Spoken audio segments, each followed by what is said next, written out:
여러분 안녕하세요. 저는 올해 34 출판사에서 편집자로 일하는 윤서연이라고 합니다. 결혼한 지 7년 됐고요. 남편은 IT 기업에서 엔지니어로 일해요. 오늘 제 이야기를 들려드리려고 하는데요. 사실 지금도 이게 맞는 선택이었는지 가끔 혼란스러울 때가 있어요. 하지만 그때 그 선택을 하지 않았다면 지금의 저는 없었을 거예요. 제 이야기는 명절에서 시작됩니다. 여러분은 명절하면 뭐가 떠오르세요? 가족, 음식, 휴식. 저한테 명절은 전쟁이었어요. 시댁이 차로 2시간 거리인데 시어머니께서는 늘 며느리가 집을 지켜야지 어딜 간다는 거니? 라는 말씀을 하세요. 그러니까 친정에 가는 건 당연히 눈치가 보이는 거죠. 올해도 새벽 5시부터 일어나서 전을 부쳤어요. 부침개 반죽하고 기름 튀기고 계속 서 있으니까 허리가 끊어질 것 같더라고요. 회사에서 하루 종일 앉아서 일하다가 명절 때만 되면 주방에서 몇 시간씩 서 있으니까 몸이 적응을 못하는 거예요. 그래도 뭐 다들 그렇게 산다고 하잖아요. 며느리 노릇이 원래 그런 거라고. 전 다 부치고 나서 드디어 친정에 갈 준비를 했어요. 엄마한테 미리 연락했거든요. 오후쯤 갈게요 하고요. 근데 옷 갈아입고 나가려는데 제 운동화가 없는 거예요. 현관에 분명히 벗어놨는데 사라졌어요. 집 안을 다 뒤져봤죠. 그러다가 베란다 세탁기 위에서 찾았는데 젖어 있더라고요. 빨아놓은 거예요. 시어머니께 여쭤봤죠. 어머니, 제 운동화 빨아놓으셨어요? 그랬더니 그래 아주 꼬질해서 너무 더러워서 빨았다. 며칠 말리면 되지. 그거 누가 숨겼을까봐 곳에 그걸 그리 찾고 그러냐? 이러시는 거예요. 순간 머리가 하얘지더라고요. 아, 이게 실수가 아니구나. 일부러구나. 저를 붙잡으려고 일부러 신발을 빨아서 못 나가게 하려는 거구나. 그 생각이 드니까 가슴이 답답하고 화가 치밀어 올랐어요. 남편한테 말했죠. 여보, 나 친정 가야 하는데 신발이 없어. 어머니가 일부러 빨아놓으신 것 같아. 근데 남편이 뭐라고 했는지 아세요? 엄마가 외로워서 그러시는 거야. 네가 좀 이해해줘. 말 나온 김에 그냥 오늘은 여기 있다가 내일 가면 안 돼? 이러는 거예요. 제 편이 아니라 엄마 편을 드는 거죠. 그 순간 정말 허탈했어요. 결혼하고 7년 동안 저는 뭐였을까? 명절마다 새벽부터 일어나서 전 부치고 설거지하고 시댁 어른들 모시고 제 친정은 늘 나중이었고 친정엄마는 늘 괜찮아. 내가 편한 대로 해. 하시면서도 서운해하시는 걸 알았거든요.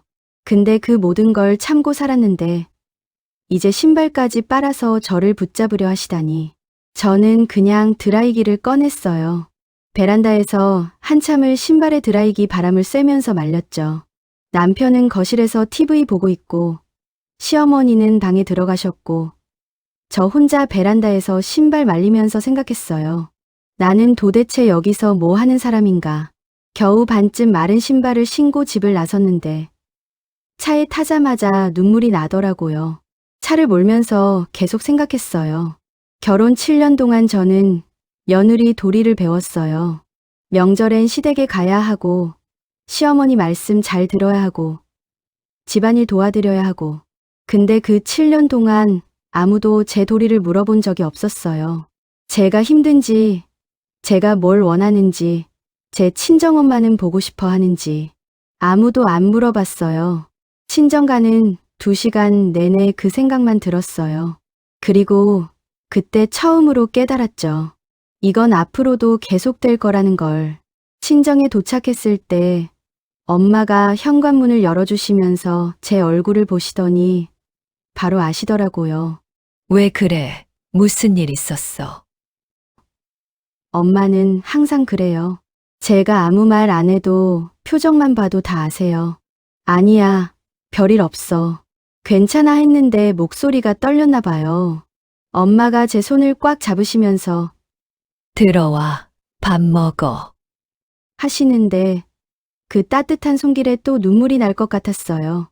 근데 집에 들어가자마자 엄마가 제 신발을 보시고는 너 신발이 왜 이러니? 완전 다 젖었네. 하시는 거예요. 그 말에 참았던 게 터져버렸어요. 그냥 다 말씀드렸죠. 새벽부터 전 부친 것, 신발 빨아놓으신 것, 남편이 시어머니 편든 것, 그날 있었던 일 전부 다요. 엄마는 한참을 듣고 계시다가 한숨을 푹 쉬시더니 서연아, 너 언제까지 그렇게 살 거야? 하셨어요. 엄마도 며느리로 살아봐서 알아. 근데 너무 참기만 하면 안 돼. 내가 무너지면 애들은 어떡하고. 맞는 말씀이었어요. 저한테는 두 아이가 있거든요. 아들 하나, 딸 하나. 근데 그때는 그냥 엄마 말이 귀에 안 들어왔어요. 속이 너무 부글부글 끓어서 집에 돌아가니까 남편은 소파에 누워서 자고 있었어요. 명절이라고 자기는 마음 편하게 쉬는 거죠. 저는 새벽부터 일어나서 전 부치고 젖은 신발 말리고 친정 다녀왔는데 남편은 그냥 평범한 휴일을 보낸 거예요. 그 모습 보는데 화가 확 올라왔어요. 여보, 일어나봐. 남편을 깨웠죠. 남편이 부스스 눈 뜨면서 왜 무슨 일이야? 하는데 저는 최대한 차분하게 말하려고 했어요. 우리 오늘 어머님 일에 관해서 얘기 좀 해. 어머니가 일부러 친정 못 가게 내 신발 빨아놓으신 거 당신도 알잖아. 근데 왜 그 상황에서 내 편을 안 들어줘? 남편은 한숨 쉬더니 또 시작이네. 하는 거예요. 엄마가 외로워서 그러신 거라니까. 네가 왜 그걸 이해를 못해? 이러면서 짜증을 내는 거죠. 저는 그냥 허탈했어요. 이 사람한테 제 마음을 설명하는 게 무슨 의미가 있나 싶었어요. 그럼 당신 엄마는 외로우면 며느리 붙잡아도 돼. 나는 내 엄마 안 보고 싶겠어. 나도 외로워. 그렇게 말했더니 남편이 벌떡 일어나면서 아, 진짜 대화가 안 되네. 하더니 방으로 들어가 버렸어요. 문 쾅 닫는 소리만 남기고요. 그날 밤부터 남편은 말을 안 했어요. 아예 입을 닫아버린 거죠. 아침에 밥 먹을 거야? 물어봐도 대답 없고. 회사 갔다 올게 해도 고개만 끄덕이고. 완전히 저를 투명인간 취급하는 거예요. 근데 더 심한 건 그 다음이었어요. 일주일쯤 지났을 때였나 생활비가 안 들어온 거예요. 남편이 매달 첫째 주에 생활비를 주거든요. 근데 그달엔 안 주더라고요. 처음엔 깜빡한 건가 싶어서 여보, 이번 달 생활비 했더니 남편이 쳐다보지도 않고 당분간 없어 이러는 거예요. 그게 무슨 소리야? 애들 학원비도 내야 하고 식비도 있는데. 제가 당황해서 물었더니 남편이 차갑게 말하더라고요. 네가 사과할 생각 없으면 나도 없어. 엄마한테 그렇게 대하고 나한테 그렇게 말하고도 미안하단 말 한마디 없잖아. 순간 정말 기가 막혔어요. 제가 뭘 잘못했다고요. 신발 빨아놓은 건 시어머니고 어머니 감싸고 돈 건 남편인데 왜 제가 사과를 해야 하는 거예요? 근데 남편은 진심으로 그렇게 생각하더라고요. 제가 잘못했다고. 저는 그때 처음 알았어요. 이 사람은 절대 변하지 않는다는 걸. 그리고 싸울 때마다 이런 식으로 생활비를 끊어서 저를 무릎 꿇게 만들 거라는 거려. 일주일이 지나고 2주일이 지나도 생활비는 안 들어왔어요. 냉장고는 점점 비어가고 큰애 학원비 납부일은 다가오고 저는 결국 제 통장을 열어봤어요. 편집자 월급이 많은 건 아니지만 그래도 제 돈이 조금 있었거든요. 근데 그걸로 학원비 내고 식비 쓰고 나니까 금방 바닥나더라고요. 그러던 어느 날 저는 남편 서재에 들어갔어요. 거기 남편이 아끼는 물건들이 많거든요. 명품 지갑, 골프채 세트, 낚싯대. 다 비싼 거예요. 저는 그 중에서 몇 개를 골랐어요. 중고거래 앱에 올렸죠. 명품 지갑은 이틀 만에 팔렸어요. 생각보다 가격이 잘 나왔어요. 골프채도 일주일 안에 나갔고요. 그 돈으로 장을 봤어요. 애들 밥 차려주고 학원비 내고 그렇게 한 달을 버텼어요. 한 달쯤 지났을 때 남편이 알았어요. 지갑을 찾다가 없어진 걸 알고는 제게 물어보더라고요. 내 지갑 어디 갔어? 저는 담담하게 대답했어요. 팔았어. 뭐? 팔았다고? 남편 얼굴이 빨개졌어요. 옆에 있던 골프채도 팔았어. 생활비를 안 줘서. 남편이 소리를 질렀어요. 미쳤어? 그게 얼마짜린데? 네가 무슨 권리로 내 물건을 네 마음대로 팔어? 저는 조용히 말했죠. 당신도 무슨 권리로 생활비를 끊었어. 그럼 애들 밥은 어떻게 먹여? 그랬더니 남편이 비웃듯이 말하더라고요. 정말 치사하게 구는구나. 그 말에 저는 웃음이 나왔어요. 진짜로요. 치사하게 군 사람은 누구일까? 싸웠다고 애들 밥값까지 끊은 사람이 누군데. 그날 이후로 남편은 생활비를 다시 줬어요. 근데 우리 사이는 이미 돌이킬 수 없이 멀어진 것 같았어요. 집에서 대화가 없었거든요. 그냥 각자 살았어요. 남편은 회사 갔다 오면 방에 들어가고, 저는 애들 챙기고 제 일하고. 그렇게 몇 달이 흘렀어요. 그러던 어느 날 시어머니한테서 연락이 왔어요. 서연아, 나 허리 수술 받았다. 알지? 네, 알고 있었어요. 몇 달 전에 수술하셨거든요.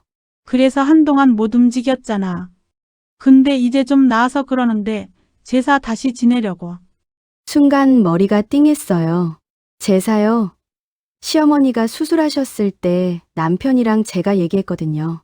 이제 절에 합동제사 맡기자. 어머니도 힘드시고 우리도 힘들잖아. 남편도 그때는 동의했었어요. 근데 이제 와서 다시 지낸다고요? 어머니, 근데 지난번에 절에서 하기로 하지 않으셨어요? 제가 조심스럽게 물었더니 시어머니가 단호하게 말씀하시더라고요. 그건 내가 아파서 어쩔 수 없이 그런 거고. 조상님 제사를 절에 맡기는 게 말이 되니? 집에서 제대로 지내야지. 전화 끊고 나서 한숨이 나왔어요. 제사를 지내면 누가 일하는지 시어머니는 아실까요? 재료 장 보는 것부터 시작해서 손질하고 음식 만들고 상 차리고 제사 지내는 내내 서빙하고 끝나면 설거지하고 다 제 몫이었거든요. 그날 저녁 남편한테 말했어요. 여보, 어머니가 제사 다시 지낸대. 알고 있었어. 남편이 고개만 끄덕이더라고요. 응, 알아. 당신이 찬성한 거야? 물었더니 남편이 TV에서 눈도 안 떼고 말하더라고요. 엄마가 하신다는데 뭐 어쩌겠어. 우리 앞으로는 절에서 하기로 했잖아. 엄마도 힘드시고 우리도 힘들다고. 제가 목소리를 높이니까 그제야 남편이 저를 쳐다봤어요. 그건 그때 상황이고. 지금은 엄마가 좀 나으셨잖아.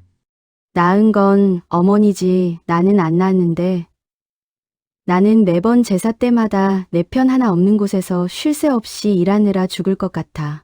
남편이 한숨 쉬면서 너 왜 그렇게 유난이야? 다른 집 며느리들은 다 하는데. 이러는 거예요. 그 말에 정말 화가 머리끝까지 올라왔어요. 그래, 다들 하니까 나도 해야 하는 거지. 내가 힘든 건 중요하지 않고 그날 밤 저는 엄마한테 전화했어요. 울면서요. 엄마, 나 너무 힘들어.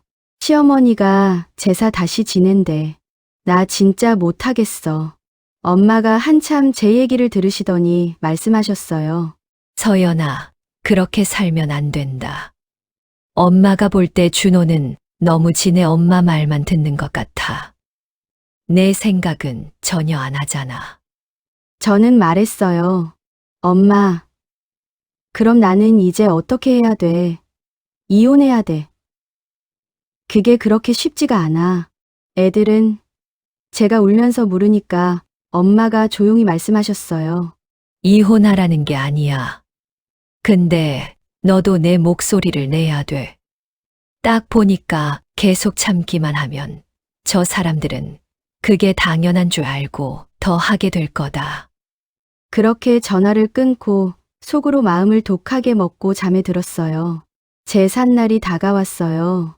시댁에 가니까 시어머니가 웃으시면서 저를 맞아주셨어요. 서연아, 왔어? 오늘 고생 좀 해야겠다. 달리 말씀해 주시지 않아도 이미 알고 있었어요. 저는 말 없이 부엌으로 들어가서 묵묵히 일했어요. 생선 굽고, 나물 무치고, 전 부치고. 그런데 중간에 시누이 미라 씨가 왔어요. 시누이는 프리랜서 방송작가거든요. 늘 바쁘다고 명절이나 제사 때 잘 안 오는데 그날은 오셨더라고요. 그것도 빈손으로요. 부엌에 들어오더니 올케 언니 고생 많아요. 하면서 과일 하나 집어 먹더라고요. 저는 속으로 한숨이 나왔어요. 도와주지는 못할 망정 준비해 놓은 과일이나 집어 먹고 있네. 애써 밝은 목소리로 물어봤어요. 바빠서 그런데 언니도 좀 도와주시면 안 돼요? 제가 말했더니 시누이가 웃으면서 저 요리 못하잖아요. 올케 언니가 훨씬 잘하니까 언니가 하는 게 맞는 것 같아요. 올케 언니가 해주는 음식이 제일 맛있더라. 이러시는 거예요. 얼마나 얄미운지 순간 정말 다 던져버리고 싶었어요. 모든 걸요. 근데 참았어요. 그냥 묵묵히 일을 끝냈죠. 제사 지내고 음식 나르고 설거지하고 밤 11시가 넘어서야 집에 왔는데 온몸이 쑤셨어요. 집에 오자마자 샤워하고 침대에 누웠는데 남편이 들어오더니 오늘 수고했어. 하더라고요. 그냥 그 한마디요. 평소 때 같으면 그 말 한마디도 고마웠을 텐데 오늘은 아니었어요. 저는 눈을 감았어요. 대답도 안 했어요. 이미 늦어버린 이 시점에 수고했다는 말로는 부족했거든요. 그런데 그 일이 있고 며칠 후였어요. 제가 몸이 안 좋아서 병원에 갔거든요. 생리가 한 달 넘게 안 나왔어요. 임신인가 싶어서 검사했는데 임신이 아니라 유산이었어요. 임신된 줄도 모르고 있다가 자연 유산된 거였죠. 충격이었어요. 저한테는 이미 2 아이가 있었지만 그래도 유산이라는 게 들으니까 그동안 서러운 마음도 겹치고 해서 마음이 무너지더라고요. 너무 마음고생을 해서 그런가 하는 생각도 들고 위로받고 싶어 병원에서 나와서 남편한테 전화했어요. 여보, 나 지금 병원인데 떨리는 목소리로 설명했더니 남편이 놀라면서 지금 어디야? 내가 갈게. 했어요. 남편이 병원으로 왔고 의사 선생님이 설명해 주셨어요. 유산이 된 것 같습니다. 임신 초기였던 것으로 보이고요. 그리고는 조심스럽게 말씀하시더라고요. 혹시 부부 모두 검사 받아보시는 건 어떨까요? 이런 조기 유산의 경우 원인을 찾는 게 좋습니다. 남편과 저는 검사를 받았어요. 그리고 일주일 후 결과가 나왔어요. 결과를 듣는 날, 저는 남편이랑 같이 병원에 갔어요. 의사 선생님이 서류를 보시면서 말씀하셨어요. 검사 결과 나왔는데요. 남편분 쪽에 문제가 있는 것 같습니다. 정자 활동성이 많이 떨어져 있고요. 이게 유산의 원인이 될 수 있습니다. 그 순간 진료실 안이 조용해졌어요. 남편은 아무 말도 안 하고 고개만 숙이고 있었고, 저는 솔직히 복잡했어요. 안타까운 마음도 있었지만, 한편으로는 이제 시어머니가 뭐라고 하실까 하는 생각이 먼저 들더라고요. 시어머니는 늘 며느리가 딸만 낳는 몸이다. 이상한 애가 들어와서 손자 하나 보지도 못한다. 자고로 남자애를 하나 낳아줘야지 며느리 역할을 하는 거다. 그 주변에 말씀하시고 돌아다니셔서 제가 스트레스를 많이 받았거든요. 집에 와서 남편이 저한테 말했어요. 이 얘기는 엄마한테 하지 말자. 엄마 충격 받으실까봐. 저는 어이가 없었어요. 뭐, 하지 말자고. 그럼 어머니는 계속 내 탓을 하실 텐데. 남편이 답답한 표정으로 말하더라고요. 그냥 아무 말 안 하면 되잖아. 굳이 말할 필요 없어. 아니, 어떻게 너는 니네 엄마 마음만 생각하냐? 나는 그동안 시어머니가 딸만 낳는 며느리라고, 셋째로 남자애 하나 낳으라고 그렇게 압박하시고 그 이후로도 애 소식 없냐고 뭘 한다고 그렇게 몸이 허한 거냐고 핍박하셔서 내가 얼마나 상처받았는지는 생각 안 해. 제가 목소리를 높이니까 남편이 짜증을 내더라고요. 또 별것도 아닌 걸로 생트집 잡지 말고. 엄마 연세도 있으신데 괜히 속상하게 하지 말자고. 그날 저는 결심했어요. 아니다. 이건 꼭 말해야겠다고. 제가 계속 누명을 쓰고 살 수는 없잖아요. 며칠 후 시댁에 갔어요. 남편은 회사 일이 있다고 못 간다고 했고 저 혼자 갔죠. 시어머니가 반찬을 싸주시면서 말씀하셨어요. 신경 써서 몸조리 좀 잘해라. 이제 또 셋째 나올 준비 좀 해야지. 별것도 아닌 걸로 자꾸 스트레스 받고 성질머리가 날카로우니까. 마음이 곱게 쓰이지 못해서 체질이 약해지는 거야. 그러니 남들 순풍순풍 잘 낳는 남자아이 하나를 못 가지는 거다. 그 말을 듣는 순간 참았던 게 터졌어요. 어머니, 제 체질이 약한 게 아니에요. 검사 결과가 나왔는데 준호 쪽에 문제가 있대요. 시어머니가 깜짝 놀라시면서 저를 쳐다봤어요.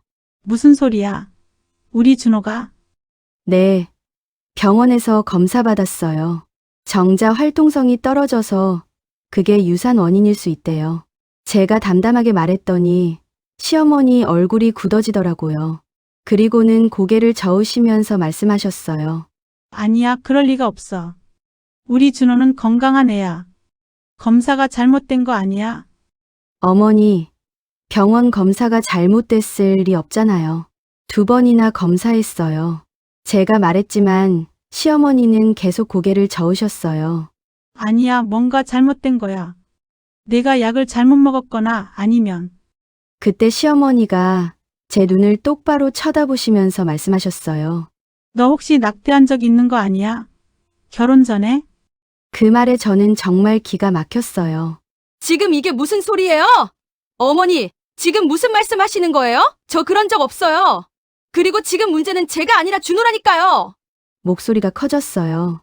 어디서 며느리가 그렇게 큰 소리 치는 게 어딨어. 우리 준호는 아무 문제 없어. 내가 낳은 아들인데 내가 모르겠어? 어머니, 그게 아니라 의학적으로. 제가 말하려고 하는데 시어머니가 손을 휘저으시면서 말씀하셨어요. 됐다 얘. 너 같은 며느리는 처음 본다. 남편 병신 만들려고 작정을 했네. 어디 믿지도 못할 검사 해가지고는 검사가 잘못된 거라니까. 저는 그 순간 뭔가 끊어지는 소리를 들었어요. 제 인내심이 끊어진 거였죠. 조용히 말했어요. 어머니, 검사가 잘못됐다고 생각하시면 어머니가 직접 준호 데리고 병원 가보세요. 그리고 검사 결과가 마음에 안 드시면 저는 한 번 숨을 크게 쉬고 말했어요. 그럼 이혼이라도 할게요. 제가 문제라고 생각하시면 말이에요. 시어머니 얼굴이 새하얘지셨어요. 뭐? 지금 뭐라고 했어? 이혼이요. 어머니가 저를 그렇게 못 믿으시면 차라리 이혼하면 되잖아요. 그럼 준호 재혼시키시든지 하세요. 시어머니가 벌떡 일어나시면서 소리를 지르셨어요. 이게 지금 무슨 버릇없는 소리야. 시어머니한테 대드는 거야. 저도 일어났어요. 대드는 게 아니라 사실을 말씀드리는 거예요. 7년 동안 저 참을 만큼 참았어요. 근데 이제 더 이상은 못 참겠어요. 너 지금 나한테 도전하는 거야. 시어머니가 손을 떨면서 제 팔을 잡으셨어요. 저는 팔을 빼면서 뒤로 물러났죠. 도전이 아니에요. 그냥 저도 존중받고 싶다는 거예요. 시어머니가 현관으로 걸어가시더니 신발을 신으시는 거예요. 됐어, 나 이 집 안 온다. 너 같은 며느리 있는 집에 내가 왜 와? 그리고는 문을 열고 나가시면서 현관에 있던 화분을 발로 차셨어요. 화분이 깨지면서 흙이 사방으로 튀었어요. 문이 쾅 닫히는 소리가 났어요. 저는 그 자리에 그냥 서 있었어요. 손이 떨렸어요. 심장이 너무 빨리 뛰었고요. 깨진 화분을 보면서 생각했어요. 아, 이제 정말 돌이킬 수 없구나. 그날 저녁 남편한테서 전화가 왔어요. 너 엄마한테 뭐라고 한 거야? 엄마가 울면서 전화하셨어. 남편 목소리에 화가 가득했어요. 엄마가 다시는 우리 집안 온다고 하시는데 대체 무슨 짓을 한 거야? 저는 차분하게 대답했어요. 사실대로 말씀드렸어. 검사 결과 내가 문제라고. 그랬더니 어머니가 검사가 잘못됐대. 검사가 잘못된 거면 제가 이혼이라도 해서 증명할게요. 라고 말씀드렸어.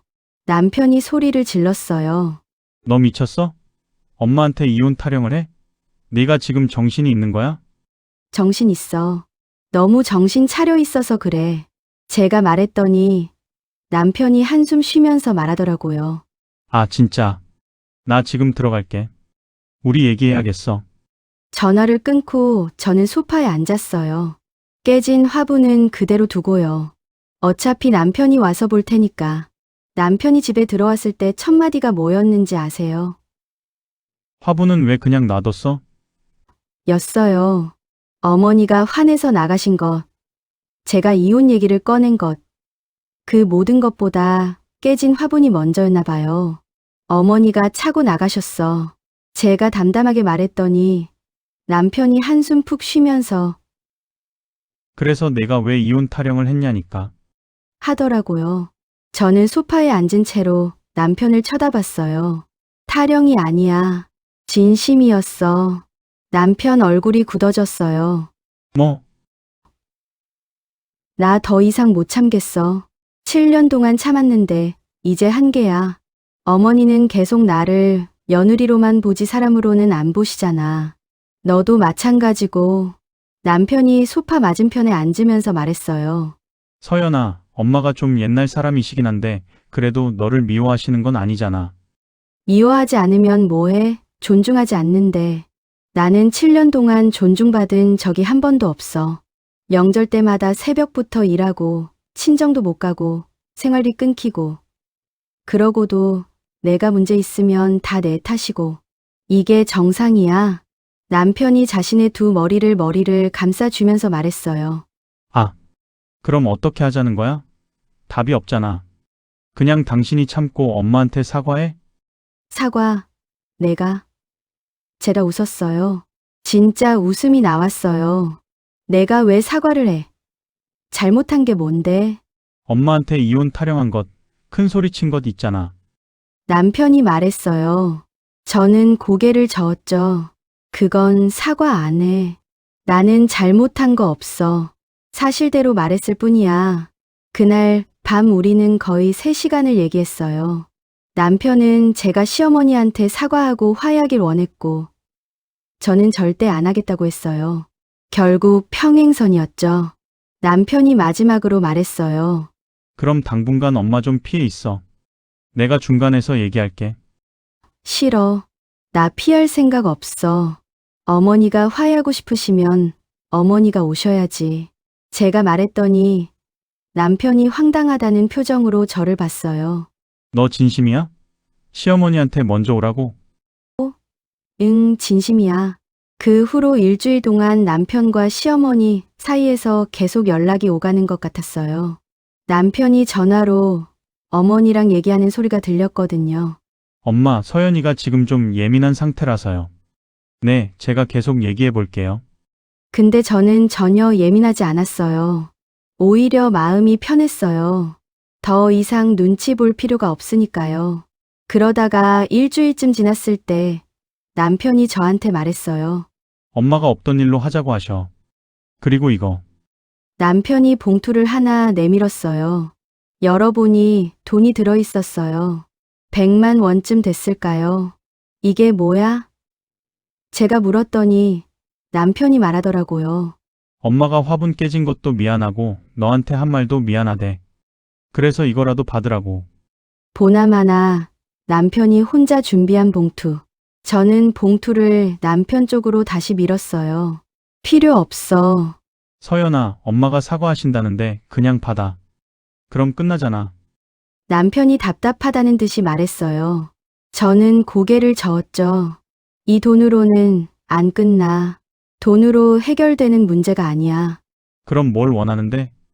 남편이 짜증 섞인 목소리로 물었어요. 저는 남편을 똑바로 쳐다봤어요. 진심, 어린 사과, 그리고 다시는 나를 무시하지 않겠다는 약속. 돈 말고 그게 필요해. 남편이 한숨을 쉬었어요. 엄마한테 그렇게 얘기하라고? 무리야. 왜 무리야? 사람 대 사람으로 당연한 거 아니야? 엄마는 시어머니시고 너는 며느리잖아. 남편이 말했어요. 그 말을 듣는 순간 저는 알았어요. 이 사람은 영원히 이해 못하겠구나.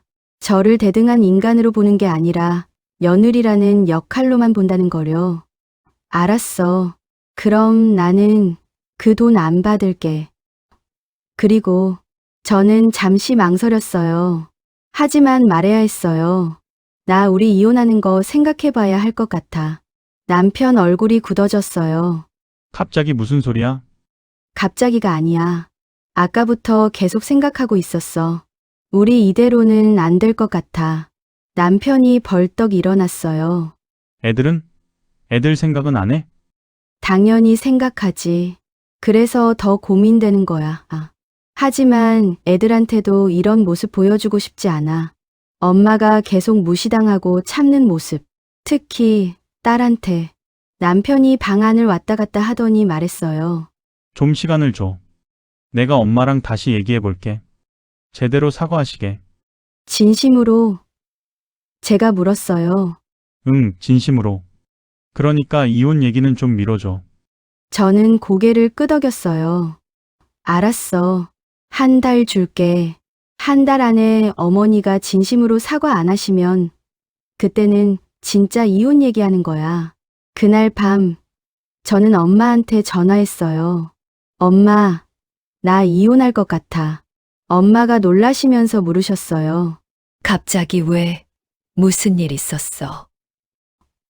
저는 그동안 있었던 일들을 다 말씀드렸어요. 유산 검사 결과, 시어머니와의 싸움, 남편과의 대화까지. 엄마가 한참 듣고 계시다가 말씀하셨어요. 서연아, 엄마는 내가 행복했으면 좋겠어. 결혼이 너를 불행하게 만든다면 굳이 붙잡고 있을 필요 없어. 근데 엄마, 애들은 어떻게? 제가 울먹이며 물었더니 엄마가 단호하게 말씀하셨어요. 애들은 불행한 엄마보다 행복한 엄마가 필요해. 내가 무너지면 애들도 무너져. 엄마는 내 편이야. 무슨 선택을 하든. 그 말을 듣고 저는 한참을 울었어요. 7년 만에 처음으로 누군가 제 편이라고 말해주는 것 같았거든요. 남편에게는 한 달이라는 시간을 줬지만 사실 저는 별로 기대하지 않았어요. 남편이 시어머니를 설득할 수 있을까? 시어머니가 진심으로 사과하실까?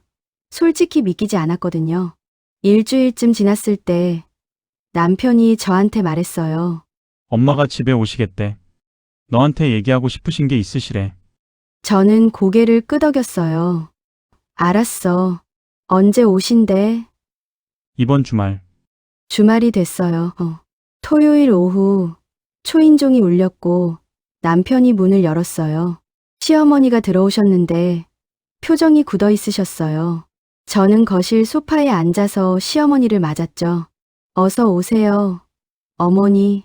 시어머니가 앉으시면서 한참을 아무 말씀도 안 하셨어요. 남편이 옆에서 엄마 얘기하시려고 오셨잖아요. 하니까 시어머니가 마지못해 입을 여셨어요. 서연아, 그날 내가 좀 심했다. 화분도 깨뜨리고.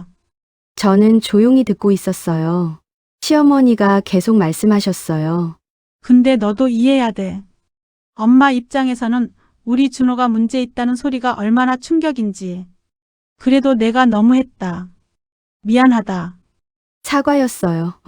분명 사과였는데 뭔가 아쉬웠어요. 근데 너도 이해해야 돼라는 말이 계속 걸렸거든요. 진짜 미안해서 하시는 건지 아니면 아들 때문에 어쩔 수 없이 하시는 건지 모르겠더라고요. 어머니, 사과는 감사한데요. 제가 말을 꺼내려고 하는데 시어머니가 손을 들어 막으셨어요. 알았어, 알아. 내가 뭐 원하는지. 앞으로 명절이나 제사 때 너는 일에서 빼주마. 남편이 옆에서 저를 쳐다봤어요. 이 정도면 됐지? 라는 표정이었어요. 저는 한숨을 쉬었어요. 어머니, 제가 원하는 건 그게 아니에요. 그럼 뭐야? 시어머니가 날카롭게 물으셨어요. 존중이요. 저를 며느리가 아니라 한 사람으로 봐주셨으면 좋겠어요. 제 의견도 들어주시고, 제가 힘들 때 이해해 주시고, 제가 말했더니 시어머니가 어이없다는 표정을 지으셨어요. 그게 무슨 소리야? 내가 너를 존중 안 했어. 집안일 시킨 것도 다 며느리니까 당연한 거고 명절에 시댁 오라는 것도 당연한 거 아니야. 그게 제 생각은 안 해보신 거잖아요. 저도 사람이고, 저도 친정엄마 보고 싶고, 저도 힘들어요. 제 목소리가 떨렸어요. 참으려고 했는데 자꾸 울컥했거든요. 시어머니가 고개를 저으셨어요. 아이고 요즘 젊은 애들은 다 이래? 시집 오면 시댁이 우선이야. 내가 며느리 시절엔 친정 명절에 한 번도 못 갔어. 그래도 참고 살았어. 어머니가 참고 사셨으니까 저도 참고 살아야 해요. 그게 맞는 거예요? 제가 물었더니 시어머니가 화를 내셨어요. 그럼 안 참고 어떻게 살아? 결혼 생활이 뭔 놀이야? 남편이 중간에 끼어들었어요. 엄마, 서연이 말도 일리가 있어요. 요즘은 시대가 바뀌었잖아요. 그랬더니 시어머니가 남편한테 화를 내셨어요.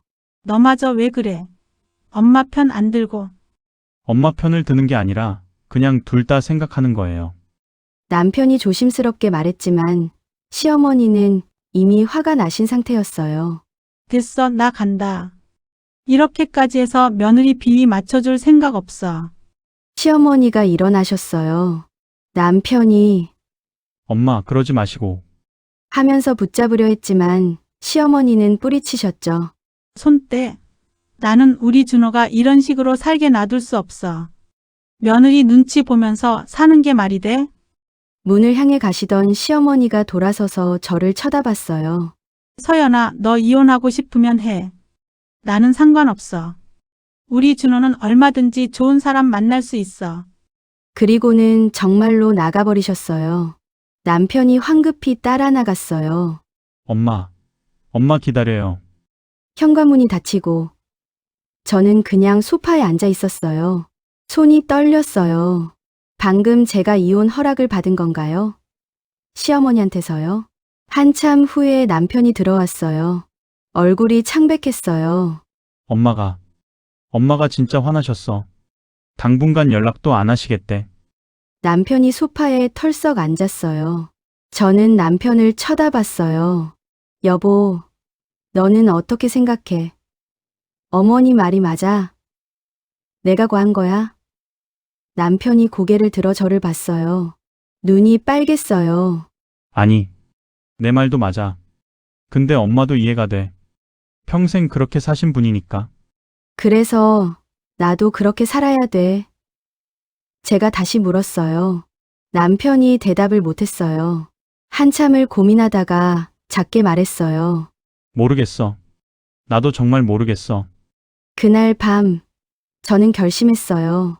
한 달을 기다렸지만 아무것도 달라지지 않았어요. 시어머니는 여전히 부려먹기 좋은 천한 며느리로만 보셨고, 남편은 중간에서 오락가락했고, 저는 너무 지쳤어요. 다음 날 아침, 남편한테 말했어요. 여보, 우리 이혼하자. 남편이 식탁에서 고개를 확 들었어요. 서연아, 제발. 제발 말고, 나 더 이상은 못해. 7년 참았는데 이제 한계야. 애들은 어떡하고? 남편이 떨리는 목소리로 물었어요. 애들은 내가 키울게. 너는 면접권 가지고. 서연아, 다시 생각해봐. 엄마랑 좀 더 시간을 두고. 남편이 애원했지만 저는 고개를 저었어요. 이미 충분히 시간 뒀어. 어머니는 안 변하셔. 너도 안 변하고.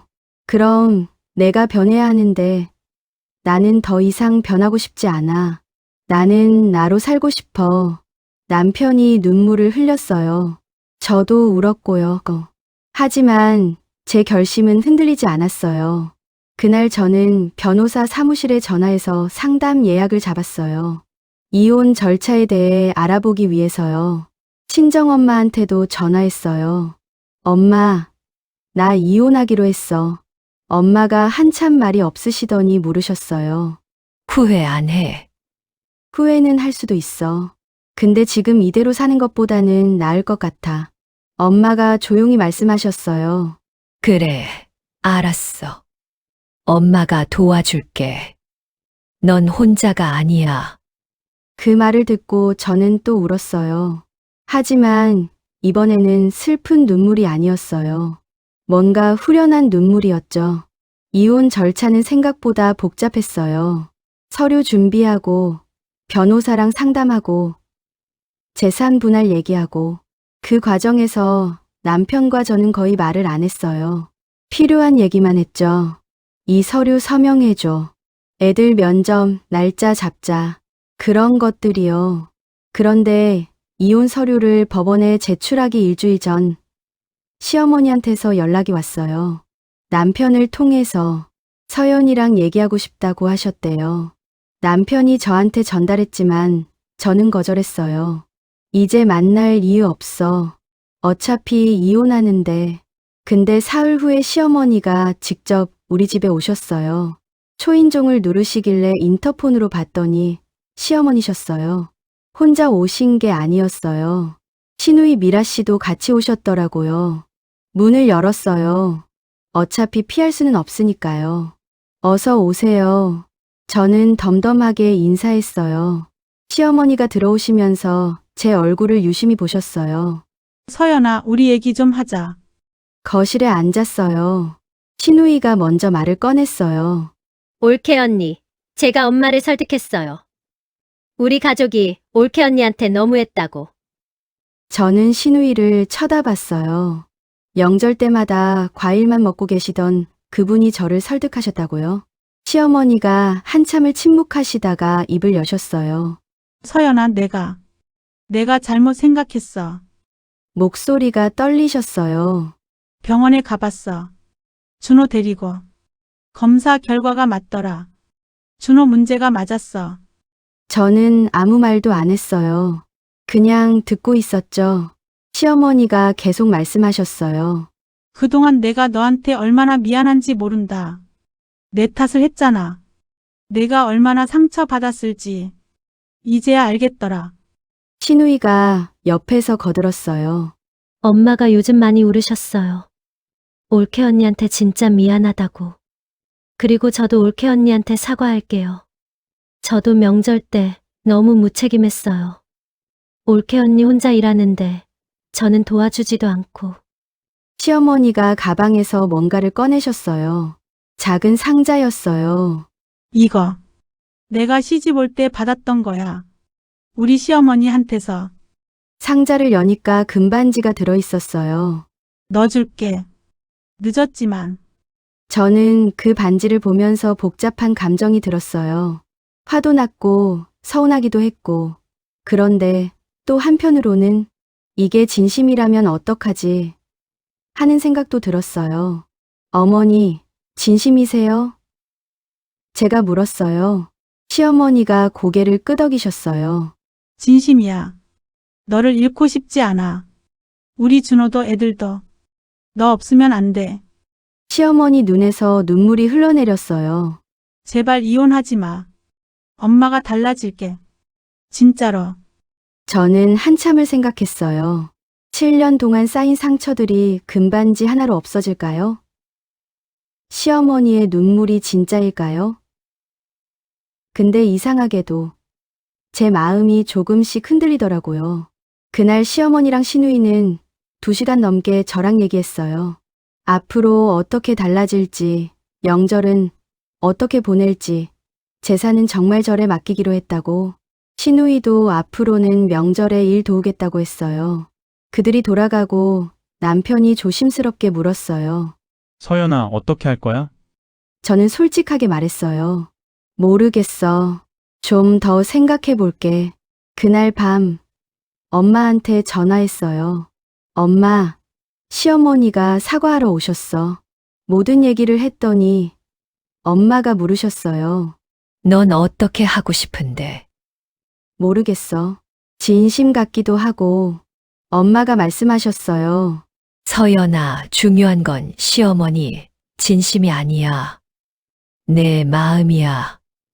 내가 다시 시작할 수 있을 것 같아. 용서할 수 있어. 저는 한참을 생각했어요. 시도는 해볼 수 있을 것 같아. 근데 조건이 있어. 다음 날 저는 남편과 시어머니를 만났어요. 그리고 제 조건을 말했어요. 첫째, 명절은 올해부터 친정이랑 시댁 번갈아 가요. 둘째, 재산은 절에 맡겨요. 셋째, 제가 힘들다고 하면 무조건 들어주세요. 넷째, 저를 며느리 아니라 사람으로 대해주세요. 시어머니가 조용히 고개를 끄덕이셨어요. 알았어. 다 들어줄게. 남편도 제 손을 잡으며 말했어요. 서연아, 고마워. 기회 줘서. 나도 달라지게. 그렇게 우리는 이혼을 취소했어요. 하지만 예전으로 돌아간 건 아니었어요. 새로 시작하는 거였죠. 그것도 제 조건으로요. 그 후로 1년이 지났어요. 시어머니는 정말 많이 달라지셨어요. 명절에 저한테 무리한 일을 시키지 않으시고 재산은 진짜 절에 맡기셨어요. 시누이도 명절 때마다 와서 도와주고요.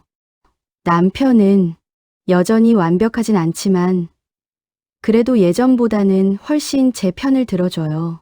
요즘 저는 출판사에서 기획한 자기 존중 회복 모임에서 강연을 해요. 제 경험을 나누면서 다른 며느리들한테 말해줘요. 며느리라는 이름으로 희생하지 마세요. 당신도 존중받을 권리가 있어요. 강연이 끝나면 많은 분들이 와서 고맙다고 하세요. 용기를 얻었어요. 저도 한번 얘기해봐야겠어요. 그런 말들을 들으면 뿌듯해요. 제 상처가 누군가에게는 힘이 되는구나 하고요. 여러분, 제가 오늘 이 긴 얘기를 한 이유는 이거예요. 결혼 생활에서 사랑도 중요하지만 존중은 더 중요해요. 사랑이 아무리 커도 존중이 빠지면 결국 잿더미가 되거든요. 저는 그걸 7년 만에 깨달았어요. 그리고 또 하나, 변화는 가능해요. 포기하지 않고 제 목소리를 냈을 때 사람들이 달라졌어요. 쉽진 않았지만 불가능하지도 않았어요. 지금도 가끔 힘들 때가 있어요. 시어머니랑 의견이 안 맞을 때도 있고요. 하지만 예전처럼 무조건 참지는 않아요. 제 생각을 말하고, 대화하고, 타협점을 찾아요. 그게 건강한 관계라는 걸 이제는 알거든요. 여러분도 지금 힘드시다면 포기하지 마세요. 당신의 목소리를 내세요. 당신도 존중받을 자격이 있어요. 그리고 기억하세요. 당신은 혼자가 아니라는 거요.